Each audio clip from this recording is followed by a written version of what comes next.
What is going on, guys? Welcome back to another episode of the Mac on Sports podcast. Happy New Year's Eve, New Year's Day, whenever you're listening to it. People thought I was going to take this day off. So did I, but you know what? There's just so much sports. I couldn't let this go to waste. We got to talk about it. Partly am I biased because, we want to get into the NFL preview because the Cowboys are still alive? Yeah, but who cares? We're here, so it doesn't matter. But we got to start with big news. And as you know, tomorrow afternoon, we got Alabama Notre Dame at 4 o'clock, and we have Clemson, Ohio State. Two huge games, Final Four. And the biggest news coming out of this is, I think you could argue, Tony Elliott, offense coordinator for Clemson, out with the COVID protocols, will not be calling plays. He's called plays the last 6 years under Dabo Swinney. He's been, the only play caller that Trevor Lawrence has had. So how will Clemson be able to adapt? Now, this game's this is pretty chippy going into this. I will say this is a little chippy. Meaning, Dabo Swinney, kind of taking a little shots, you can say. He might try to back himself up and saying he's not taking shots at Ohio State, but I think he is. When he does his coaches poll and puts Ohio State as 11th instead of 4th, that's a shot at him, you could say. And I understand, he said that he didn't put anybody in his top 10 that didn't play 6 games or less. So, that was a direct shot at Ohio State, as you know. And then another one, when he talked about the film study, he said it shouldn't be that hard. They only played 6 games. We have a lot of easy stuff to choose from.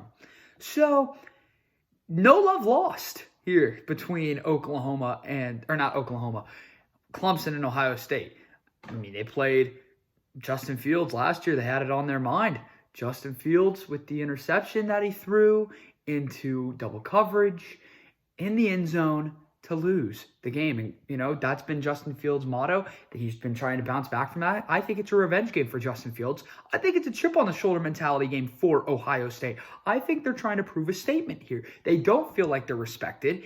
And you can make arguments for why they should and why they shouldn't be respected. They've beaten Indiana. Indiana was the best team on their schedule the whole year, which, yes, that was good. And everybody else was not good.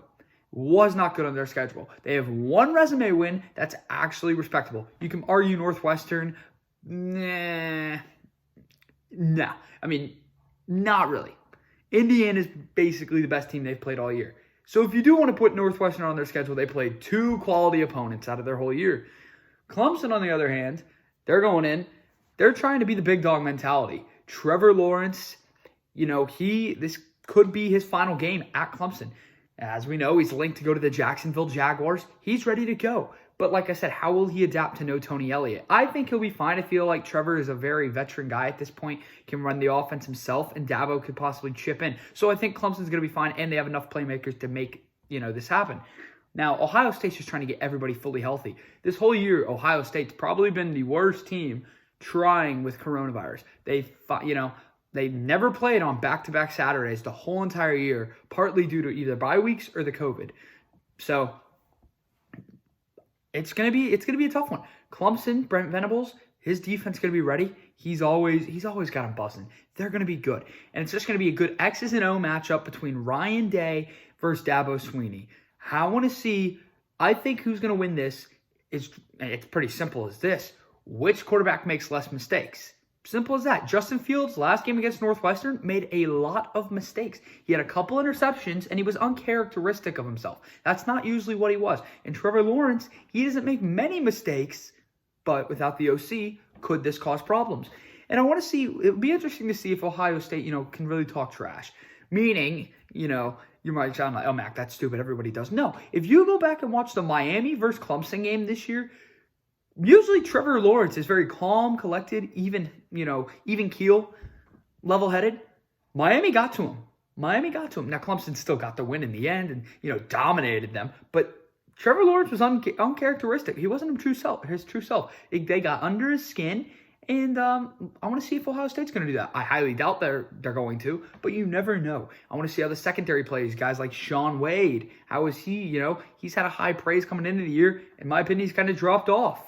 So, interested to see that. Travis Etienne, he's going to be good. And on the other side, Master T for Ohio State. So, both run games I think are going to be good. But which quarterback is going to make the lesser mistakes. Last matchup was Justin Fields when he threw that pick. Now this is playing in Louisiana where the Saints play at the Superdome. Only place where Trevor Lawrence ever lost in his college football career. Only place ever. They lost to LSU in the championship. The only time Trevor Lawrence has ever lost. Bad memories? Who knows? I'm excited for that game. That's going to be maybe a close game. The other game, on the other hand, Notre Dame versus Alabama, I don't see that being close at all. I don't. Maybe Notre Dame will shock me. Maybe they will. Maybe Ian Book, they can play well, but I just don't see it happen. I don't see it happening. Alabama, Najee Harris, he's hitting a stride we haven't seen before. Devontae Smith, been the best receiver in football, arguably going to win the Heisman Trophy, along with Mac Jones, who's probably going to be runner-up in the Heisman Trophy winner. So their defense is starting to play a little better. Not really, though. Florida played pretty well against them, but they have a lot of time to prepare. And this Notre Dame offense, it's good. It's going to score, but it's not going to hit you in big flakes. Meaning, you go look at teams like Oklahoma, even Florida. Their offense, they're going to hit you. They're going to hit you in the mouth. Not last night against Oklahoma. Kyle Trask and the Gators sucked. But meaning Notre Dame's, they're going to score, but they're not going to do it in a fashionable style. They have a good run game. They're not just going to beat you in the air raid. So I think Alabama is going to be fine off there, and I think Alabama's just going to really handle their business at the end of the day, and they shouldn't have a problem with that.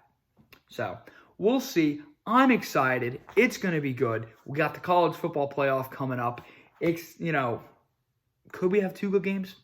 Probably not. But get your hopes up, You never know. At the end of the day, it's 2021 when that game's being played. Finally, we got out of 2020, hopefully. So we'll see. I'm excited for that. Let's go.